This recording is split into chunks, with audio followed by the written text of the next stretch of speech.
Jonas Varela na internet, no YouTube. Acesse nosso site, acompanhe nossos vídeos. Nós contamos com 5 inscritos até o momento. Glória a Deus, aleluia, amém. Agradecemos sua audiência, seu carinho, sua atenção. Hoje nós continuaremos a leitura da Bíblia Sagrada no Novo Testamento, no livro da Carta aos Romanos. A salvação vem pela fé. É o 6º livro do Novo Testamento. Ainda no seu primeiro assunto, o Evangelho é força de Deus que salva. No seu capítulo 7, a leitura de hoje, no seu capítulo 7, em todos os seus, vamos ver aqui, 25 versículos. Primeiro tópico do capítulo 7 do livro da Carta aos Romanos. Primeiro tópico: cristão liberto da lei. Ou vocês não sabem, irmãos, falo a pessoas completamente repetindo. Ou vocês não sabem, irmãos, falo a pessoas competentes em matéria de lei, que a lei tem domínio sobre alguém só enquanto ele vive? Por exemplo, a mulher casada está ligada por lei ao marido enquanto este vive. Mas, se ele morre, ela fica livre da lei conjugal.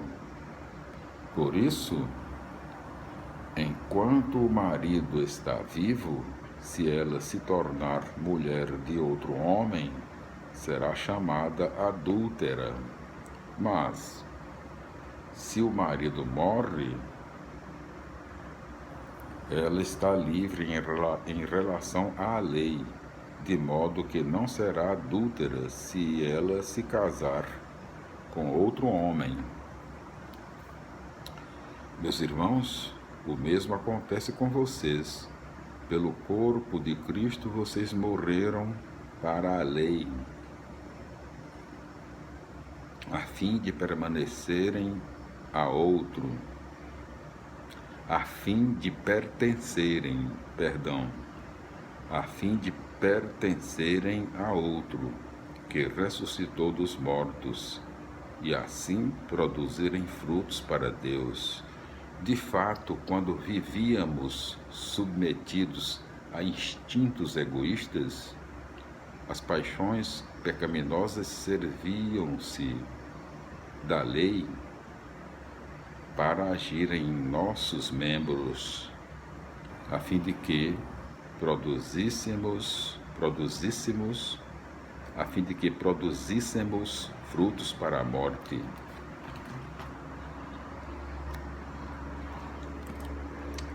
Mas agora, morrendo para aquilo que nos aprisionava, fomos libertos da lei a fim de servirmos sobre o regime novo do Espírito, e não mais sob o velho regime da letra. Segundo tópico, a lei e o pecado. Que diremos então? Que a lei é pecado? De jeito nenhum.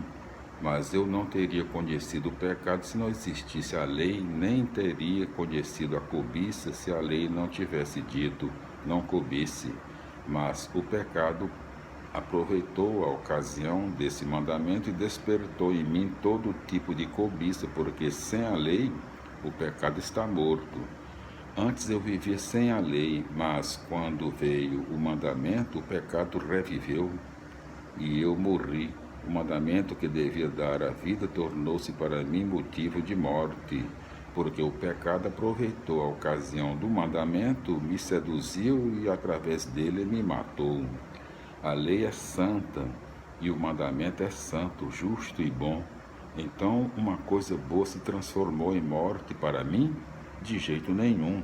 Foi o pecado que fez isso, pois o pecado através do que é bom produziu em mim a morte, a fim de que o pecado, por meio do mandamento, aparecesse em toda a sua gravidade. Terceiro tópico: a força do pecado. Sabemos que a lei é espiritual, mas eu sou humano e fraco, vendido como escravo ao pecado. Não consigo entender nem mesmo o que eu faço, pois não faço aquilo que eu quero, mas aquilo que mais detesto. Ora, se eu faço o que não quero, reconheço que a lei é boa. Portanto, não sou eu que faço, mas é o pecado que mora em mim. Sei que o bem não mora em mim, isto é, em meus instintos egoístas. O querer o bem está em mim, mas não sou capaz de fazê-lo. Não faço o bem que quero, e sim o mal que não quero. Ora, se faço aquilo que não quero, não sou eu que o faço, mas é o pecado que mora em mim. Assim, encontro em mim esta lei. Quando quero fazer o bem, acabo encontrando o mal. No meu íntimo, eu amo a lei de Deus, mas percebo em meus membros outra lei que luta contra a lei da minha razão e que me torna escravo da lei do pecado que está nos meus membros. Infeliz de mim, quem me libertará deste corpo de morte? Sejam dadas graças a Deus por meio de Jesus Cristo, nosso Senhor. Assim, pela razão, eu sirvo à lei de Deus, mas pelos instintos egoístas, sirvo à lei do pecado. Glória a Deus, aleluia, minha felicidade, meus irmãos.